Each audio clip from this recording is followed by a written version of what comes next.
sekolah minggu kita, sekolah minggu GSJA Karismata Sukabumi. Udah gak sabar kan pada mau ibadah? Udah gak sabar nih. Nah, hari ini kakak ditemani dengan kakak Safer dan juga kakak Keisha.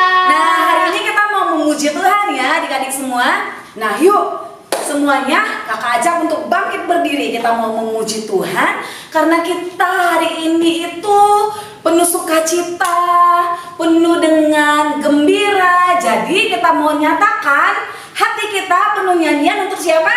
Tuhan Yesus.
Kita mau bersukacita bersama. Kita kan anak-anak siapa? Anak-anak siapa kita, Kak? Tuhan Yesus. Anak-anak Tuhan Yesus. Jadi sekarang kita mau dengar Tuhan Yesus panggil nama kita. Adik-adik bisa dengar nggak Tuhan Yesus panggil namanya? Dengar nggak? Dengar. Dengar. Yuk kita angkat pujian ini. Dengar dia panggil nama saya.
Sebelum kita mendengarkan cerita firman Tuhan yang akan dibawakan oleh Kak Marta, kita angkat satu pujian lagi ya. Kita mau angkat satu pujian penyembahan kita, Seperti Wanita.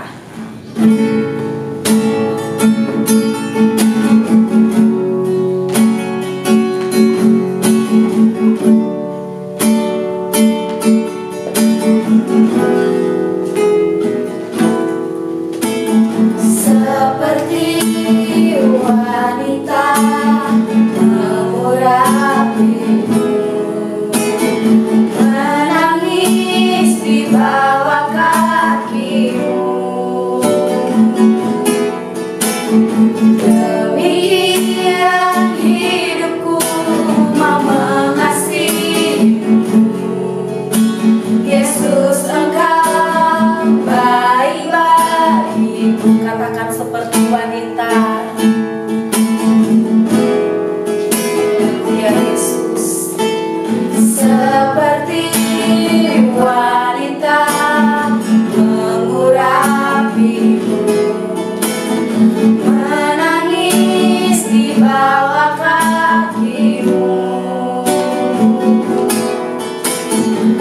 Demikian hidupku mau mengasihimu, Yesus Engkau baik bagiku. Sampai akhir ku menutup mata, ku tetap setia menanti janjimu.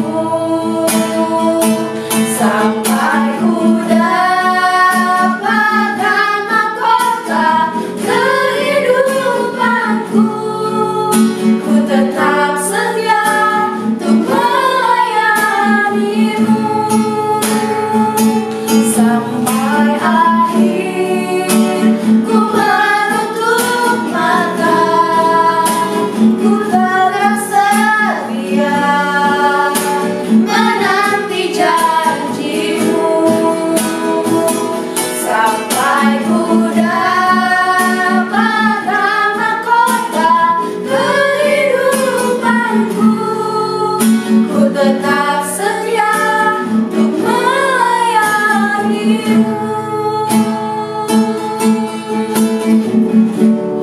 Haleluya Yesus, haleluya Tuhan. Mari adik-adik semua kita bersatu di dalam doa untuk firman Tuhan kita. Terima kasih Bapa, terima kasih Tuhan Yesus, terima kasih karena kami masih boleh berkumpul kembali Tuhan dalam ibadah kami. Dan saat ini Tuhan Yesus, kami anak-anak sekolah minggu mau siapkan hati kami Tuhan, pikiran kami Yesus, untuk kami boleh dipenuhi dengan cerita firman Tuhan-Mu Bapa. Biarlah saat ini setiap anak-anak yang mendengarkannya, baik dimanapun mereka berada, mereka boleh mengerti, mereka boleh memahami isi dari cerita firman-Mu yang akan disampaikan oleh hamba-Mu. Berkati setiap anak-anak sekolah minggu yang mendengar, terlebih Engkau juga memberkati hamba-Mu yang akan menyampaikan firman-Mu Tuhan Yesus. Dalam nama anak-Mu, mari kita semua yang percaya katakan amin. Safel. Ya Kesya. Aku boleh masuk gak? Boleh. Oke. Safel. Ya. Tau gak? Aduh aku masih serem banget tahu. Aku tuh pengen ceritakan. Kemarin kan paman aku kan meninggal. Iya. Jadi terus? Aku di sana itu di rumah paman aku kan 1 minggu, ya kan nginep. Nah terus kan pokoknya waktu malam ketiga aku kan bangun jam 12 malam sama mama aku kan. Terus aku sama mama aku dengar suara pokoknya dengar suara orang lagi mandi. Masa sih terus habis itu gimana? Terus kan ya udah mama aku sama aku ngecek. Waktu aku ngecek kamar mandi udah ada orang. Kok bisa gitu? Makanya sama malam keempat lebih parah. Masa aku sama tante aku kan belum tidur kan? Iya. Tengah malam tiba-tiba aku sama tante aku juga dengar orang suara makan. Habis itu diapain? Jelas banget. Habis itu ya udah kan tante aku ngecek. Gak ada orang juga. Masa sih tahu nggak ya kemarinnya teman aku habis meninggal. Iya. Terus dari gitu besokannya aku ke sekolah sama teman-teman aku. Iya. Masa tiba-tiba kursi dia goyang sendiri. Terus kamu ngapain? Aku tenang kursinya. Emang baru? Nggak tahu. Tar, aku inget deh. Pokoknya ada satu ayat di firman Tuhan tentang orang mati. Emang dari ayat apa? Adik-adik, ternyata ya masih banyak orang-orang yang percaya bahwa orang yang meninggal itu bisa balik ke rumah. Nah, adik-adik, ternyata juga di Alkitab ada orang yang terkenal loh adik-adik di dalam Alkitab yang masih percaya bahwa orang meninggal itu masih kembali di dunia ini. Siapa itu? Itu adalah Saul, Raja Saul. Padahal raja ya adik-adik, tapi masih percaya bahwa orang meninggal itu bisa kembali lagi di dunia ini. Nah, bagaimana ceritanya? Adik-adik, waktu Raja Saul itu masih menjadi raja ya, dia dalam keadaan kalut. Mengapa adik-adik dia kalut? Dia sedih, dia bingung, dia stres. Ya karena dia melakukan kesalahan yang besar. Dia pernah melakukan pelanggaran, nggak taat sama Tuhan. Akhirnya adik-adik, roh Tuhan pergi dari dia. Sehingga ketika dia berdoa, sehingga dia ketika memohon kepada Tuhan, Tuhan tolong saya, Tuhan gak mau dengar. Kenapa adik-adik? Ya karena dia melakukan pelanggaran yang banyak, berkali-kali lagi. Akhirnya roh Tuhan meninggalkan dia. Nah sehingga adik-adik dia dalam keadaan terjepit, aduh gimana ya caranya. Nah akhirnya dia ingat ya, bapak rohaninya yang bernama Samuel, adik-adik. Nah waktu Samuel masih hidup, dia selalu segala sesuatu dia mengeluh atau memohon pertolongan sama Samuel sebagai bapak rohaninya. Jadi kalau dia punya masalah dia ceritakan. Nah sehingga ada orang yang bisa mendengar keluhannya. Tapi adik-adik, ketika Samuel meninggal itu udah gak ada siapa-siapa yang bisa dia curhat atau dia menyampaikan masalahnya. Nah satu ketika tiba saatnya, waduh dia mengalami beban berat. Karena orang Filistin mau mengepung orang Israel sehingga dia takut. Waduh dia semakin stres. Dia mendengar bahwa tentara-tentara Filistin itu kuat-kuat, gagah perkasa, sehingga dia bilang, aduh pasti rakyat Israel itu pasti mati. Nah gimana caranya ya aduh. Nah akhirnya dia manggil beberapa pegawainya. Dia bilang begini, kamu tahu nggak kalau ada orang yang bisa manggil arwah? Oh ada. Siapa? Dia itu perempuan dari Endor. Oh gitu. Boleh nggak kita ke sana? Oh boleh. Nah, akhirnya mereka ke sana.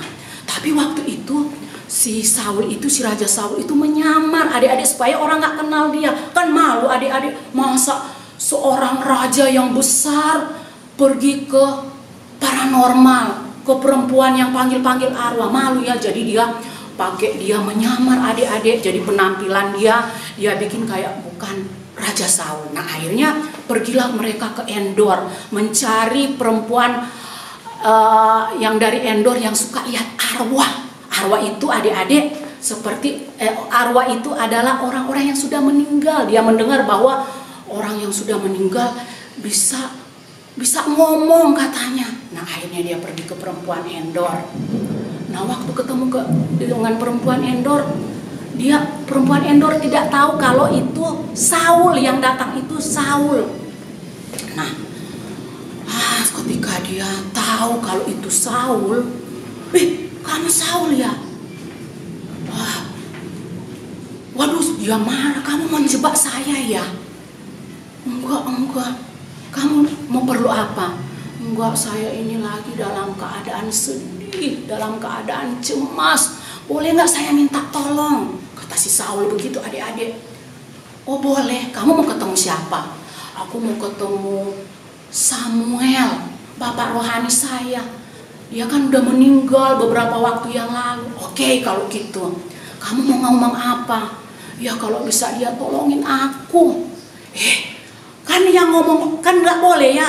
Yang si Raja Saul nggak bisa lihat langsung Samuelnya. Jadi si paranormal ini, yang perempuan dari Endor ini yang ketemu. Nah, si perempuan Endor bilang, saya udah ketemu. Orangnya itu rambut putih panjang, jenggotan, orangnya udah tua. Iya bener, itulah Samuel. Oh, terus bisa nggak menolong saya? Bisa. Kamu mau bilang apa? Wah, semua yang kan kalau iblis itu ya adik-adik itu suka meniru apa yang Tuhan lakukan. Nah, waktu itu ya adik-adik si perempuan Endor bilang katanya kamu gini-gini. Jadi waktu si Samuel ngomong, menegur, menasihati si Saul, nah kata-kata seperti itu juga yang diberitahu oleh perempuan Endor adik-adik. Kok bisa sama ya?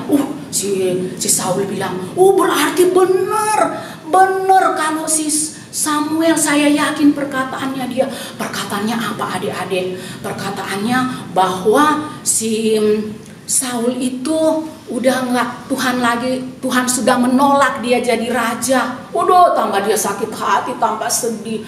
Akhirnya adik-adik, karena dia sedih, beberapa hari nggak makan, dia stres, akhirnya dia pingsan.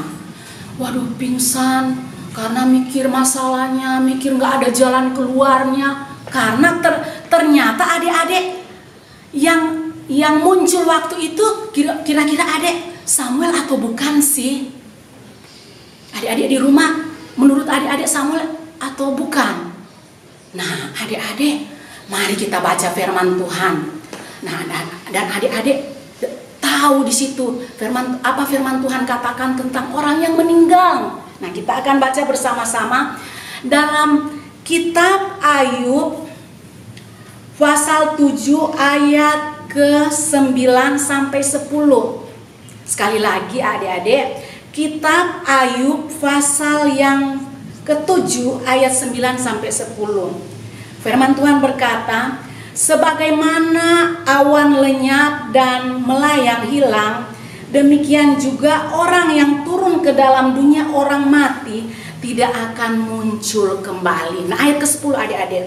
Ia tidak lagi kembali ke rumahnya dan tidak kenal lagi oleh tempat tinggalnya. Nah, adik-adik, berarti yang si perempuan dari Endor ini ketika dia melihat bapak-bapak tua yang jenggotnya panjang, rambutnya panjang, rambut putih, itu Samuel bukan? Ternyata bukan ya. Kalau kita baca di dalam Alkitab ini, orang yang meninggal kata firman Tuhan ini tidak mungkin kembali ke rumahnya atau ke dalam dunia ini, nggak mungkin. Jadi yang adik-adik yang Kak Safel sama Kak Kesha ceritain tadi, berarti itu siapa dong? Yang mandi di kamar mandi, yang kursinya goyang-goyang, terus apa lagi yang makan, tiba-tiba kok jam 12 malam, jam 1 ada orang makan. Ternyata pas dilihat kok nggak ada. Ternyata siapa adik-adik? Iblis itu bisa menyerupai siapapun, seperti yang kita lihat di dalam kehidupan Saul. Dia bisa, si perempuan Endor bisa melihat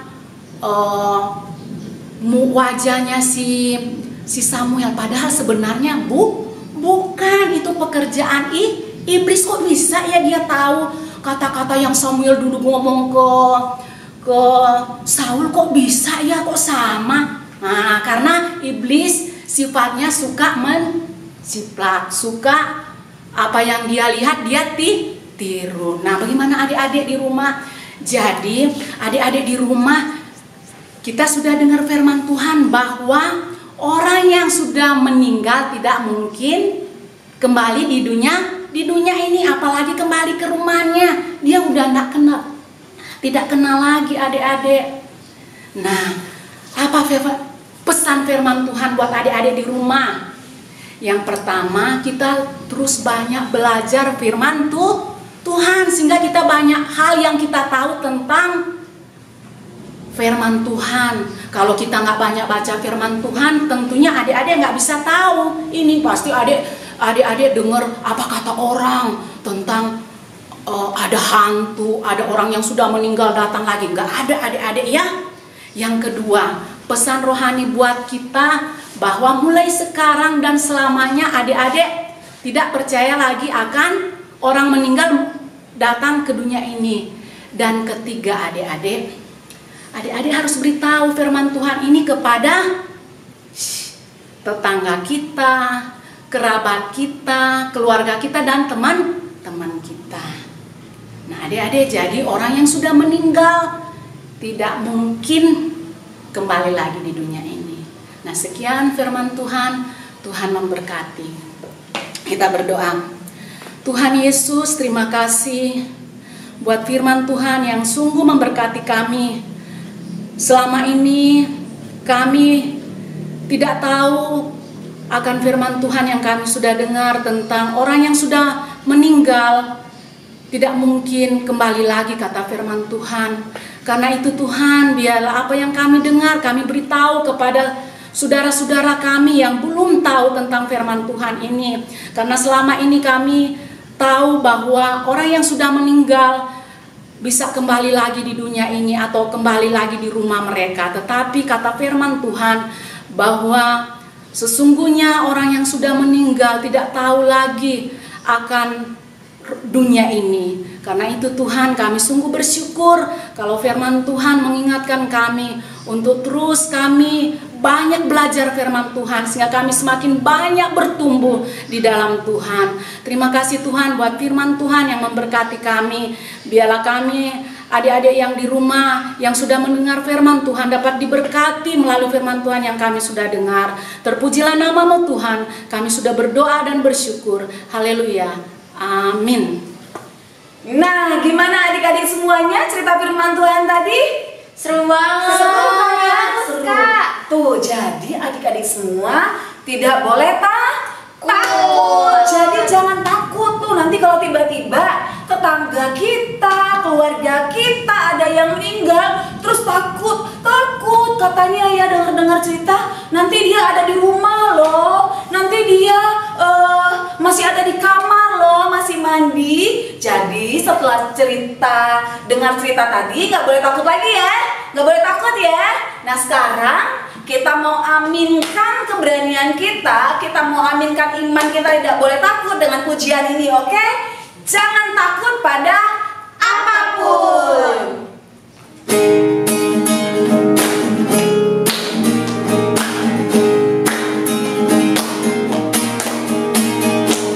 Jangan takut pada apapun, apapun, apapun.